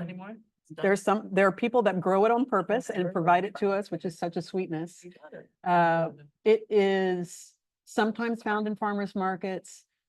Often we will go ahead and do a shout out. Berkeley Bowl tends to be reliable with purslane, but it's spotty as well. So you need to find your supplier and keep going back to them. I feel like it's in a lot of Central American cuisine. It is. Yeah. It really is. So go to your local. Yeah, your Latinx markets Latinx can be a markets. better option sometimes because they know the truth. And that often is helpful when sourcing Yeah. vertilagus or purslane. What else is happening over there? Joyce says hello from the Philippines. Oh. Hey. Last year and tried making it at work and shared an Instagram video that she shares a lot. Wow, all the way from the Philippines. Oh, thank you for That's that. amazing. He says used our local grain, brown rice, and different vegetables. So I asked vegetables, but eggplant, potatoes, bell peppers, carrots, leeks, tomatoes, aromatics, and added some chicken as well. Oh, Sweet. Thank you, Joyce. I love that you're here from Philippines and acknowledging all that's happening there too, and Yeah. just grateful for your presence. yeah. And this idea that we can, it makes me so happy. Like this shared experience of this dish can reach so far. And that report back of the story of it from all the different parts of the globe. It's a reaffirmation of a story being shared meaningfully and in a way that is inspiring action, you know, and that's the power of food to translate something that's so critical, you know, that's so important. It's present for us and we can feel it, we can taste it, and we can do something about it. So grateful for that. It's good. It's so good. I'm like, am I allowed to take more on camera? Our friend at the movement building dinner we did last night, Brooke, mentioned, we were talking about this today, that we both loved how she said, when we had asked everyone to share something, you had asked everyone to share something about their relationship to food. What's deep one, and this is something I find a lot of the time, is that in the dominant culture here, makes people very nervous and feel alienated if they don't have like some kind of professional, you know, that we create this separation. And there are. I don't have a relationship to food was something that was said. It's like, right. Every single day you have a relationship. Yeah. And just wanting to make sure everybody feels and knows that. Whether it's a hard relationship or a positive, you know, it's there. But I think that that's one thing also, being in a country that was built through settler colonialism, and then people who are living, you know, are all immigrants of varying generations, right? That there is a lack of connection. You know, there's a lot of alienation and loss of ancestral food knowledge. But she was saying that her mentor, her organizing mentor, she was a professor, and that she was our friend Brooke was her teacher's aide and was like, okay, well, what are we gonna read? What's the book list? And her mentor said, no, first, what are we going to feed them every time they That's the first word. Yeah. Mhm. And, you know, I love that. yeah, which I wish more people, first of all, I wish more Well, that's the professors would like that. fundamentals of organizing, Yeah. but I think even more so like I think we don't value ancestral relational knowledge. We think like all of our political awakening has to come through the books, right? Which is like a very inaccessible, it's important to do the reading and the study, Right. but also we know in our bodies, we know in our family histories, Mhm. some of the solutions to our problems, Right. right? And we don't value that kind of really, experiential knowledge, so to speak. And so I think that is really important. I just want to also say like our relationship to food is also economic, Yeah. right? And I don't want to understate Yeah. that Yeah. like Big time. food systems, it is so interconnected with every single sector, Mhm. every single issue area, from health to tech to, Yeah. the economy, that we can't talk about these other systems without somehow talking about food. And so there's like a power in that. Ooh, We excuse me. can like actually put something in that cog. Right, right. Well, to- it's a strategic site of struggle because in working on and in food systems, we are able to challenge the way the dominant systems are working, Right. in terms of means of production, ownership, all of those things. And it all goes back to access. Yeah. Over and over again. And so when we started Hospitality for Humanity, it was really important that we positioned, because in the age, for better or for worse, of social media and the age of the celebrity chef or whatever, like there are people within our community that are leaders and can Mhm. move people, and it Mhm. matters, and chefs are culture bearers. Yeah, they're culture bearers, they're cultural stewards, Absolutely. right? And so there is something really important about just taking a stand. Mhm. But we wanted to move beyond just kind of acts of solidarity to like real movement, right? Yeah. What are you doing on the local level to disrupt this? Whether it be not really making sure that you are not sourcing in Right. your restaurants or your business from businesses that are connected to the Right. Israeli regime, Right. right? And or it's about these systems, right, that are actually Mhm. profiting, right? These corporations that are actually profiting from the genocide and Yep. the illegal occupation Mhm. of Palestine, Whether it be right? technology firms Yeah. or ammunitions or weapons or, Right. any of Like these. investments, but like also I'm just gonna, because we're The- talking about food, yeah. hummus, that has 60% of the hummus market. That is insane that it dominates, that all of that revenue is Mhm. generated to uphold An like apartheid a state. violent Mhm. system, Mhm. right? That hummus can be an agent of violence, Mhm. so like those simple Mm. acts, right? Like that, these kind of strategic, Yeah. targeted, but then also it comes down to the very, like, as a consumer, where do we choose to invest our money? Like, who Mhm. do we choose to be mouthpieces for these, like right now, Arab foodways, and even leading up to this genocide, were like the thing, right? Mhm. They were the fad. It was like The za'atar and lebne was on every menu. Yeah. Like, we need to disrupt that. We need Well, to but be- also because the problem being that the ingredients and the preparations became food trends in non-Arab owned Right. food companies and restaurants, while the people who created and stewarded these ingredients and crops and recipes for generations were continuously being invisibilized and having their own ability to access these food traditions Mhm. destroyed. So that's like why, The where two sides of it. the problem Mhm. is, Right. like it's not just like, oh, because I think a lot of white defensive backlash and, you know, would be like, what, we can't cook each other's food or something. It's like, no. The problem is Yeah. when you're extracting and monetizing, you know, and commodifying these food ways, either these dishes And or it's having a ingredients. negative impact.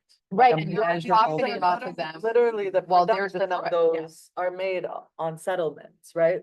Like, That's the other I layer. can't Yeah. avoid a tahini in restaurants that Mhm. has not been made in Mm. Israel. Like, Mm. that is a problem. Tahini is Mhm. a long-standing tradition of my ancestors.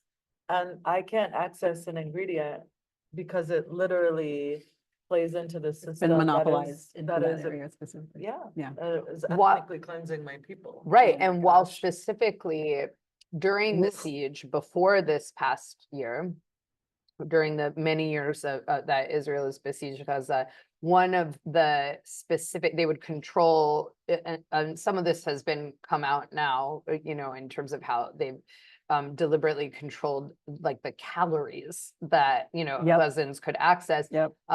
just keeping people barely right above Just below, starvation. Yeah, yeah. just Yeah. like at the Yeah. level of survival, but also specifically targeting specific, Called the Gazan diet. right, and yes, and targeting specific Gazan preparations or ingredients like black tahina was Red it, yeah, and red tahina were specifically put on the like no-go list at the checkpoints, which is obviously about trying to destroy the local culture.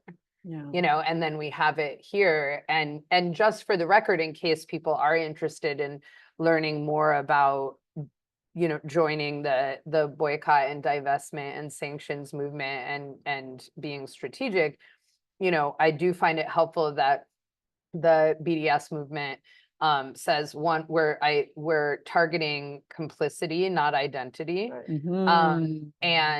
And that's important because we want to make sure to build as effective campaigns as possible and reduce any attacks. And then also that all within that, all Yeah. Israeli agricultural products are boycottable, Mhm. because as Reem was pointing out, they are all the exported agricultural products are complicit in the resource theft and land grabs, and you can't also, That's they produce. yeah, they don't differentiate between international, even according to international law, illegal Israeli settlements Yeah. and the rest of it. And also, as somebody who used to live there and loves and cares about that land, like Israel has since day one been replacing traditional Palestinian agricultural techniques, which are more regenerative and gentler and more harmonious with the land, with agribusiness, you know, and so that's like what Reem was saying earlier about here in Central Valley, you know, that there's just these horribly extractive monocropping and, you know, irrigation that just like robs everyone else of the water. And so that has been going on since day one with the building of the state of Israel. Right. Yeah, even Thank you for that pre-1948. Yeah. Even then. Yeah, and also the planting of what do you call it? Like non-native Oh, right. plants, Right. right? Which make it impossible for any indigenous Mhm. plants to grow around them. Like those were very, very like invasive plants. That was very intentional, and kind of the usurping of Mhm. farmland, of making it almost impossible for those who are living off the land to actually make a living or Mhm. subsist. It's a pretty sinister, it's really sick, actually. Like, I was thinking about this the other day. I was mobilized as a young person as part of this kind of cover up. And the specific way I'm thinking of is that early Zionist settlers and militia who murdered and expelled Palestinians, and some of them emptied, you know, in 47, 48, they sometimes emptied villages and expelled everyone or destroyed the villages completely. And they planted trees on those villages, destroyed villages, and they used, I grew up being like, come plant a tree or, sponsor a tree. Yeah, you Yeah. felt so good about it. Yeah, You know what I because mean? that's so So manipulative. righteous about it. Yeah, I was like, yes, planting trees is good, right? And that That's is how it sick. happens. Yeah. That's how it happens. And I believe in this moment, all, like you mentioned, all the unlearning that's happening around those kinds of propaganda moments for so many people, that awakening is powerful.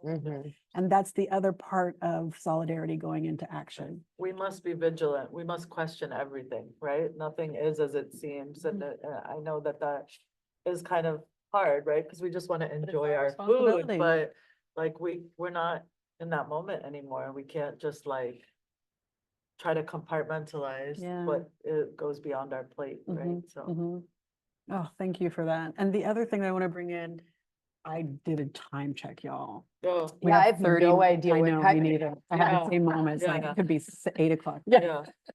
We do have 30 minutes left, and Uh-oh. there's so much that you lovingly and intentionally put into this zine resource that we wanted to also make sure that we highlighted and amplified.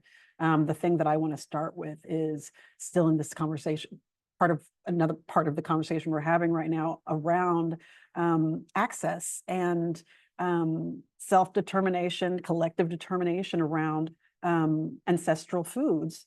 And tell us the grower of these seeds. Oh yeah, do you want to talk about throw? Yeah, so these are from Thuraya, which is a project out in Petaluma by a dear comrade, Nadia, but I'll shout her out. I hope she's watching. Yeah.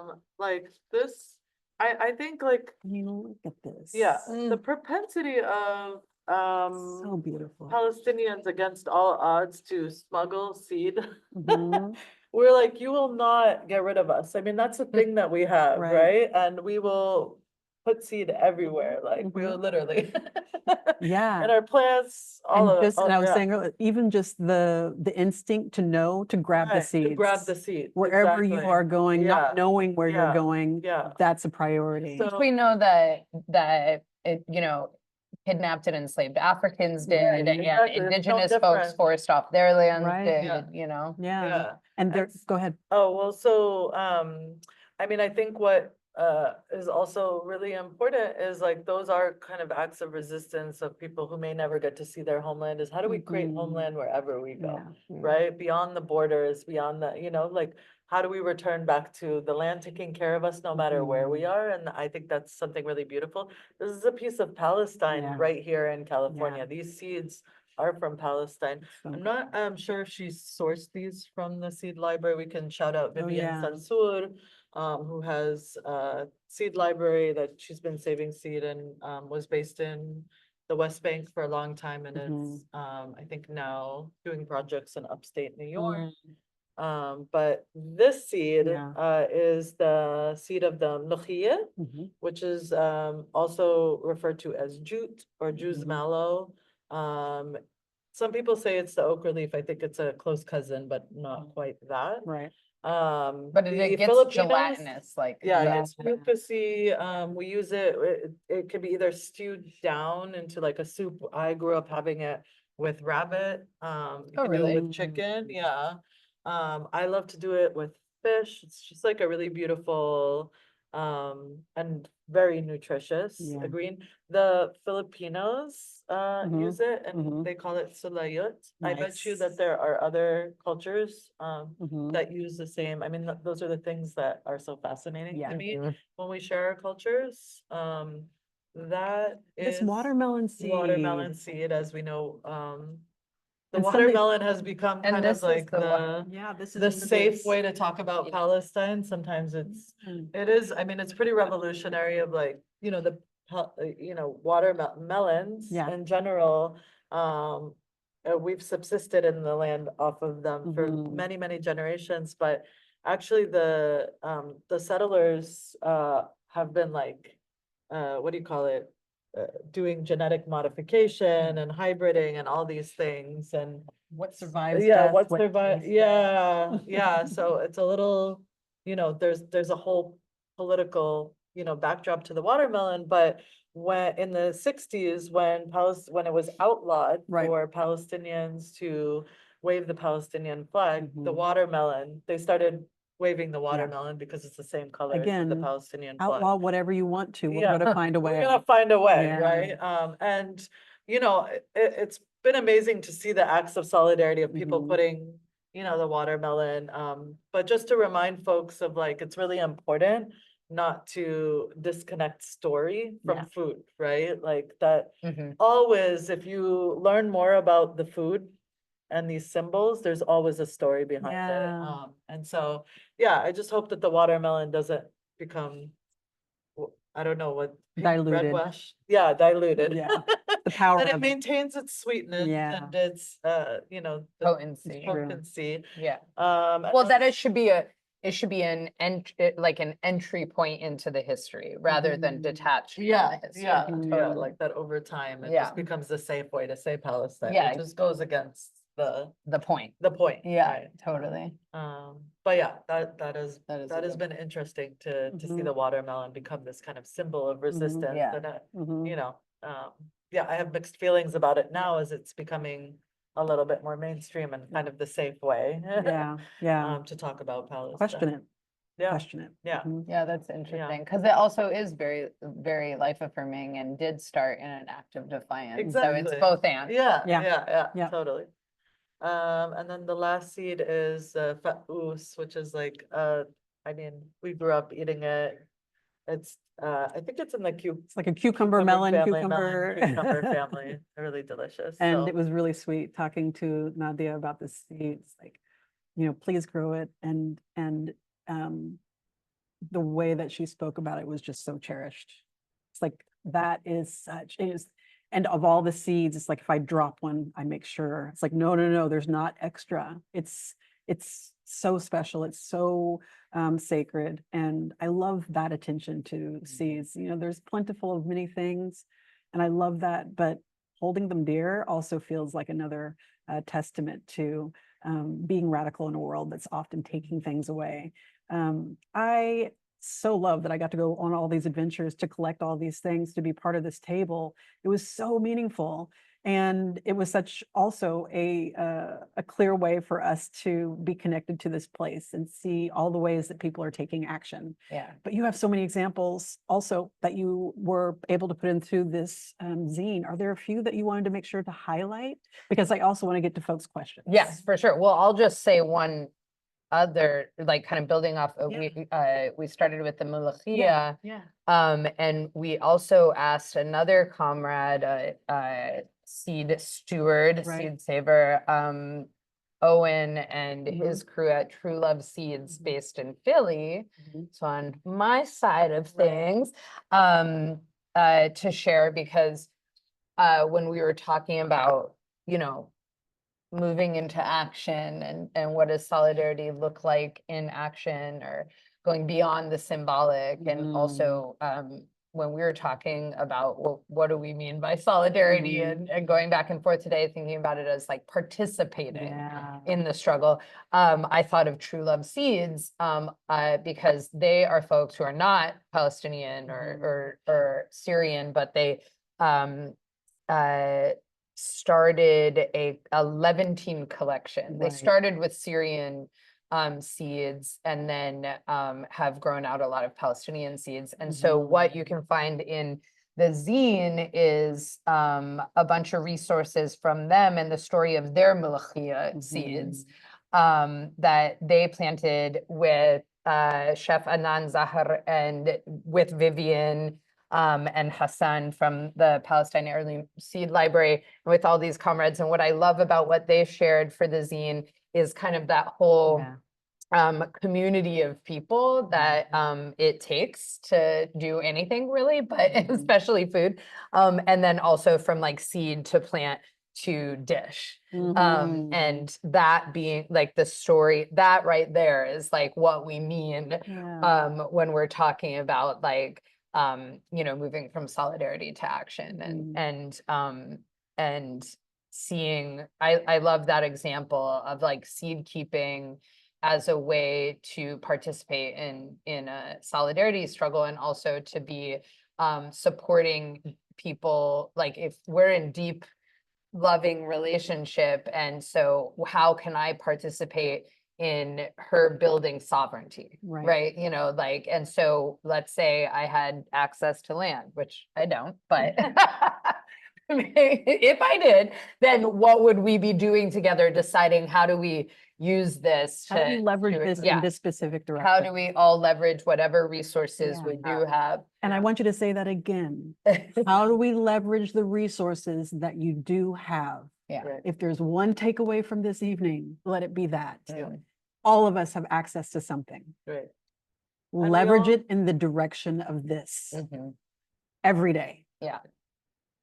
And sometimes that requires, depending on our positionality, to give something up, right? It does. Give up a comfort, to give up a privilege. Be okay being Yeah, uncomfortable. to Like right now. Move through, struggle with people. We should not be because, comfortable right now. No. like, Nobody. nothing about this is comfortable, but if we're doing it together, like, and we know that the end result is gonna be better than what we have now, that should, It's let that worth it. motivate us, you Mhm. know?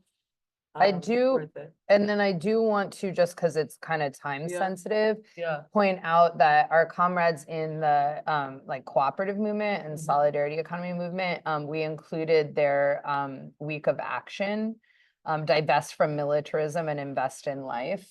So that's Yeah. in the solidarity, how we nurture our connections, which is kind of more how we define Yeah. solidarity. Yeah. Yeah. We're like, And so that is like a concrete yeah, week of action that people, we've included a call for. And then other than that, I would say that some of like these, we very intentionally gathered a lot of resources that do a lot of important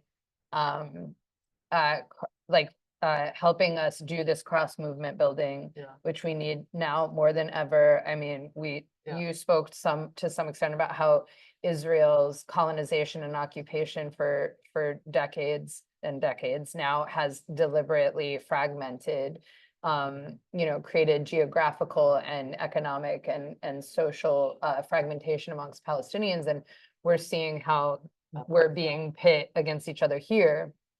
And so these are a lot of examples of kind of food-centered cross-movement Yeah. building Yeah.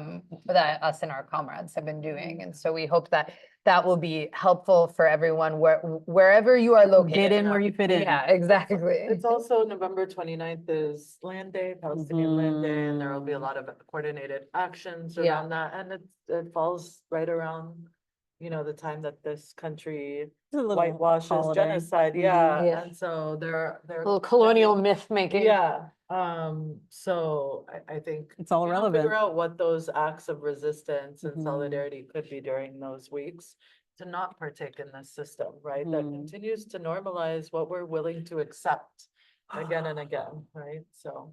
I mean, you know, I like to put a finer point on things. It's one of the things I really need to do in life. And what you just said is so true. And I'm going to say it again, too. I need people to hear us. We have been habituated to mass death. And that is unacceptable. What are we going to do about it? And many different versions of this habituation have happened in a short period of time. I'm talking about COVID as well. I'm talking about millions of people dying, maybe set the tone for us accepting 200,000 to 300,000 people dying in a genocide. Maybe that's what happened to us as human beings. We have to absolutely fight against that because it is unacceptable. And I need to say these things repeatedly because it matters to me that folks walk away from this evening knowing clearly what their agency is. And I really want to hear from them in this moment. If we can, if Elizabeth can share with us some of the thoughts, some of the ideas, some of the questions of folks that have been watching this evening. I want us to have that connection with you. Please, Elizabeth, share something that you have seen there. What farm zone? This is other land. I'm sorry, could you say once more for me? What farm zone? That chart, the zones. So I wouldn't be able to answer that directly. I've looked it up many times and I Yeah. always forget.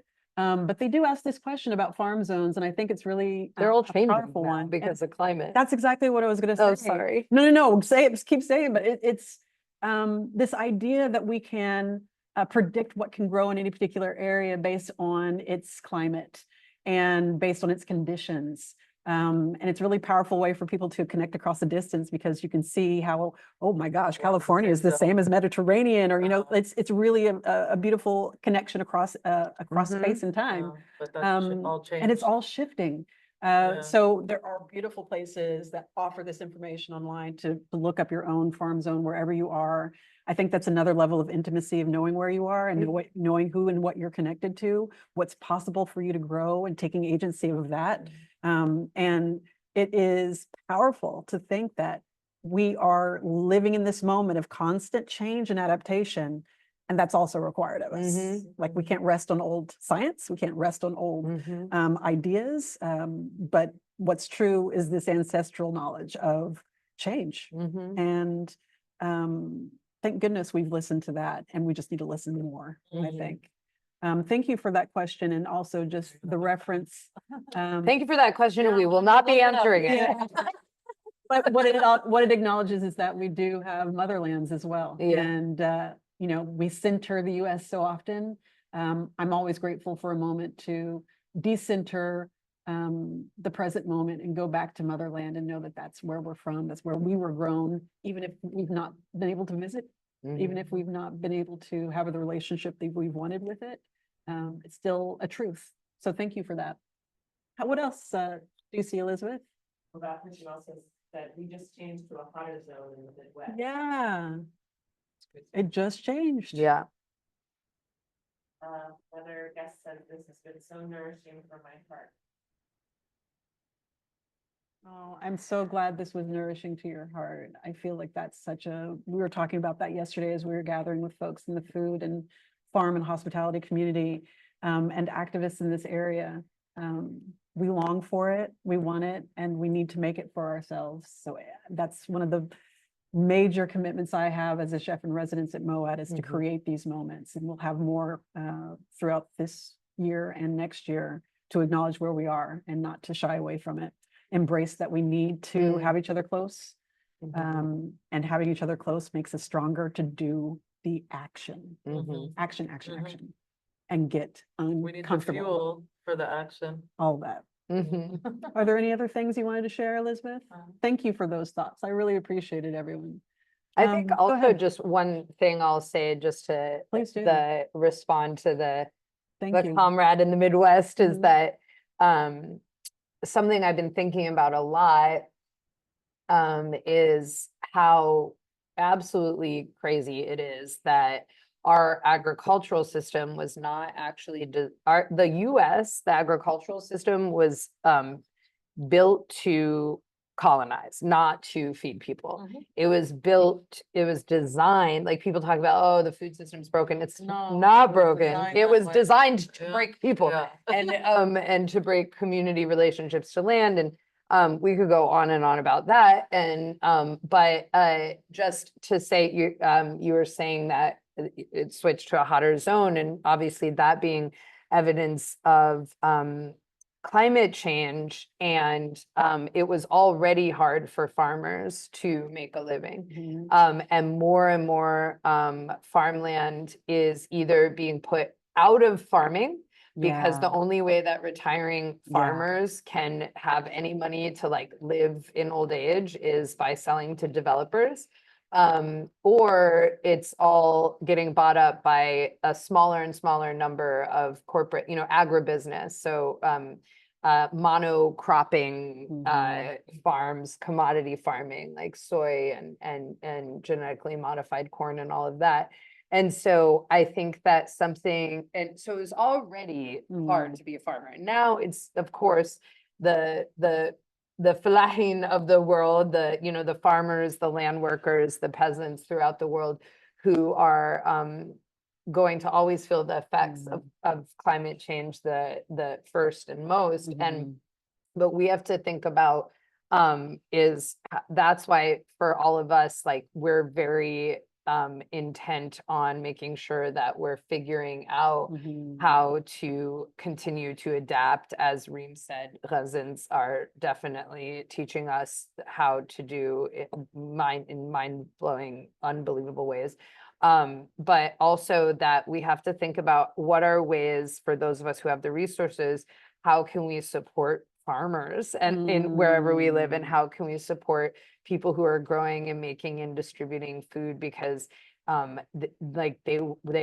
work very, very hard and make very little money. And I just want to name that and be like real talk about that, because the industrialized, globalized agricultural system has made it so that the big farmers, the big farm corporations make it so that somebody, if they need a cheaper apple, they have to buy an apple shipped from New Zealand rather than an apple for me in New York, persimmon here, grown by someone who's their neighbor. Yeah.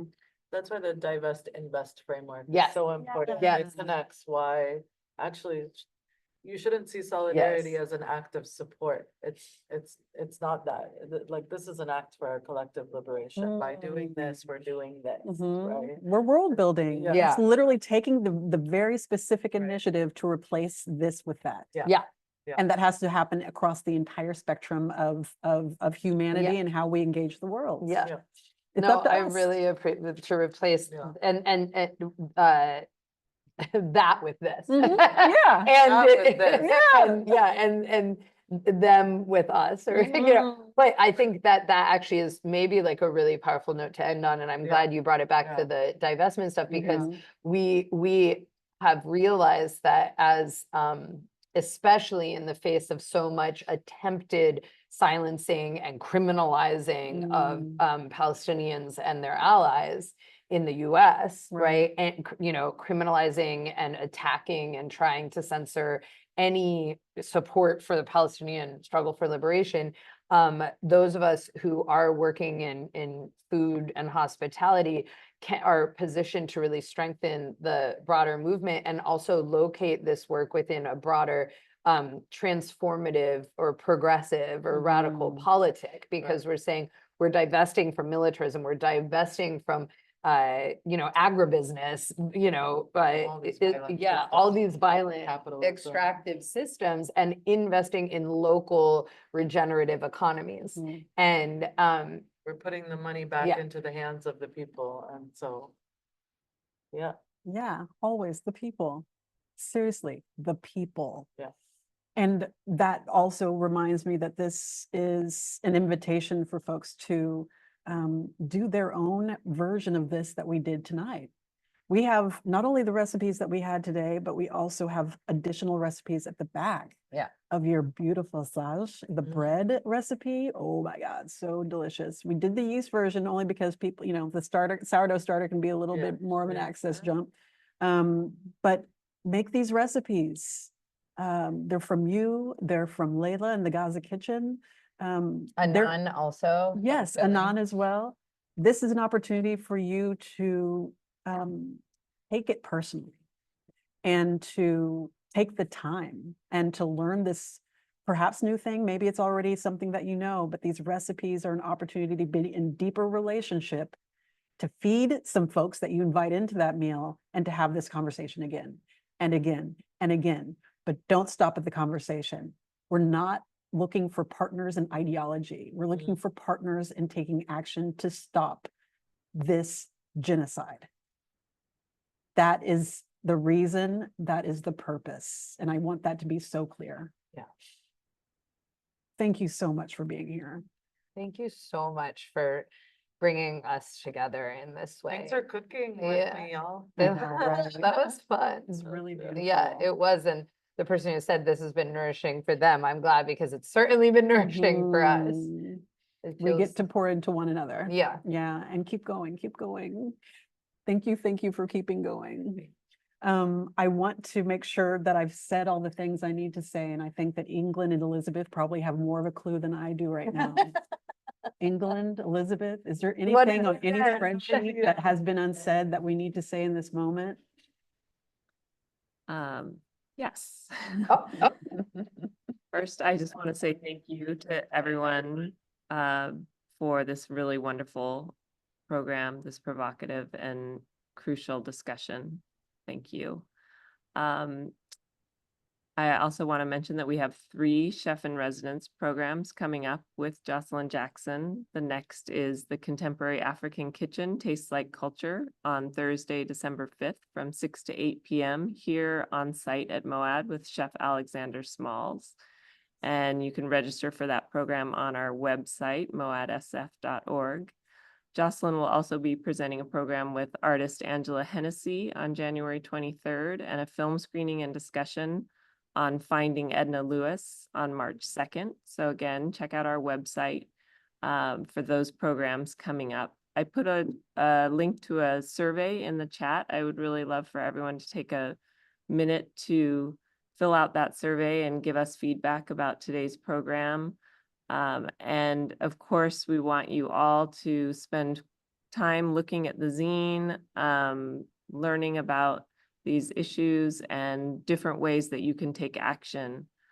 Because like everybody was saying, it's not about just hearing about what's going on, it's about taking action and making change in the world so we can all live in a better place. Thank you all so much. Yeah. Thank you. Are we continuing? Are we complete? Where are we in our filming? Are we? England, are we Are we still on- live? is this on? We're still live. Thank you so much. I just wanted to make sure so I wasn't speaking to an empty room. Thank you for confirming. Thank you, Elizabeth, for sharing all those details about our commitment to uplifting the people and responding to the subtle and overt ways that you have shared that it means a lot to you to come together in community and learn about all the different ways that we are revolutionary together. One shout Go ahead. out, if you happen to be in the food and Mhm. hospitality sector and want to get more involved, definitely follow, I think it's at hospitality4pal Yeah. on Instagram.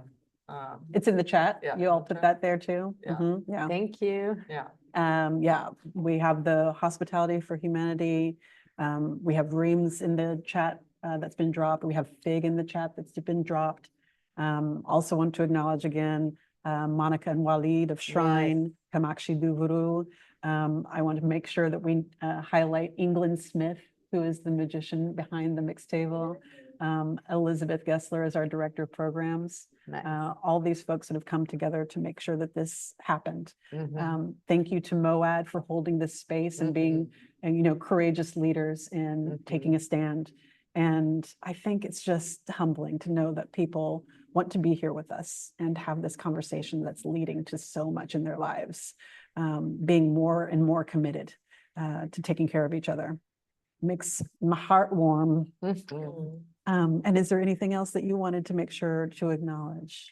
I just really want to second how grateful I am for the museum to make space for this and support this and to be brave Yeah. in the face of a lot of attempts at silencing That's real. and criminalizing and harassing. So I feel we need this space, and I'm really grateful to you for knowing that your personal work is also, you have plenty to do in your own community and that you are Making space. yeah It's essential. connecting it all. Yeah, Yeah. it was really, really inspiring. So thank You for that.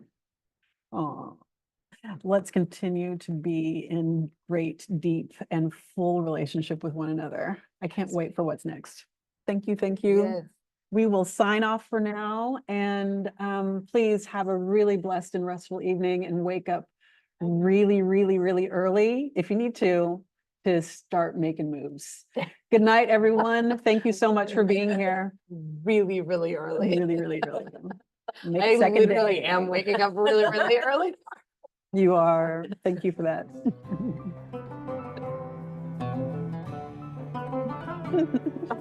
We'll find out in a moment. Thank you.